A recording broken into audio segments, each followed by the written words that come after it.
You cannot any longer say, you can choose anyone and we're anyone. Because the fact is, there's another anyone that's a little cheaper than you. There's another anyone that's only one click away. What we must do instead is talk to people differently because they hear us differently. One size fits all is gone forever. The next myth we have to undo is the idea that we are herring, all following the leader. That what we are supposed to do is do what we are told to fit in. That one of the things that is feared in New Haven, Connecticut, and feared in Scandinavia, feared almost everywhere, is someone coming up to you and saying, you know what? You're not as good as you think you are. That we don't want to hear that, so we fit in. So we don't bring our hubris to the table. So we don't raise our hand. So we keep our voice low. We're afraid of being called uppity, of standing out too much. But we live in a new economy now, in a connection economy. And in a connection economy, only hubris is rewarded. Only people who say, over here, because connection is where value is not now, not industrialization. Here's a map of the London subway. Where's the valuable stations? It's obvious where all the lines cross. Here's a map of the internet. Where are the valuable stations? It's obvious where all the lines cross. Where all the lines cross is where value is created. Matt Ridley famously said, no one on earth knows how to make a computer mouse. There's nobody who understands plastics and hardware and software and supply chain and manufacturing and import-export who can make a mouse. We must do it as a team. And it's when teams work together that we create value.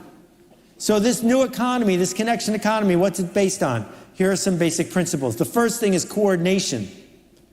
You're all here today. None of you were in this room a week ago. None of you will be here next week. Value was created by coordinating our efforts.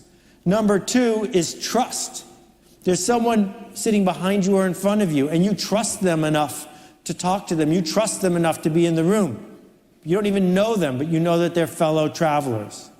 The next idea is permission, which we just talked about. The privilege of delivering messages to people who want to get them. And the fourth element of this economy is sharing ideas. All of us are smarter than any of us. So if you think about what you do all day, how many of these four elements are at the heart of what you do? Because the institutions that are growing and the organizations that are profiting are right in the center of that. But here's the surprising part. The surprising part is these four principles are based on two words, two concepts, two principles: generosity and art. Generosity, because no one wants to connect to a selfish person. No one wants to connect to an organization that's just taking. And art is what we call it when a human being does something that connects us. When a human being does something that might not work. When a human being says, here, I made this. Art begs for connection. And that's what we seek out. Not the reliable sameness of perfection in Six Sigma, but the art of knowing someone touched it. So before I started ranting, you may have thought what marketing meant is things like likes and clicks and how many people are following you and hype. No, actually marketing is more like what does it cost and what's the story. And actually marketing is what you support and you use. Actually, marketing is now what you make. It is as far from advertising as it can be. What marketing is what is this thing? What is the experience of this service? What are the side effects it leaves behind? What does it mean to be associated with this? Let me crystallize this in the simplest way I can. Here's the question. The first person with a fax machine, what exactly did he do with it?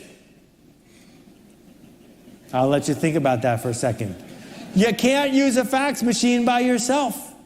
Built into the fax machine is the engine of the marketing of the fax machine. As soon as you got one, you know what you did? You told everyone else you knew to go get one, so your fax machine would work better, right? That's built into Twitter and Facebook and everything else that's based on community.